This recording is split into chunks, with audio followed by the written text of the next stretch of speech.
Naglabas po ng freeze order ang Court of Appeals sa mga bank account at ari-arian ni Pastor Apollo Kibuloy. Ayon kay Justice Assistant Secretary Miko Clavano, dulot po nito ay hindi magagalaw. Hindi mabebenta yung mga ari-arian ni Kibuloy. Yung basehan po nung freeze order ay yung dalawang sets ng kaso.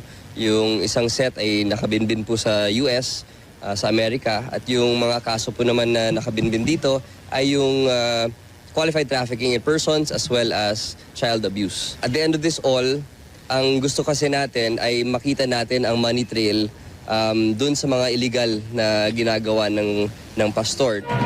Damay din sa freeze order yung mga account, property at sasakyang nakapangalan sa Kingdom of Jesus Christ o KOJC at sa Swara Sug Media Corporation na nag-operate po ng Sunshine Media Network International.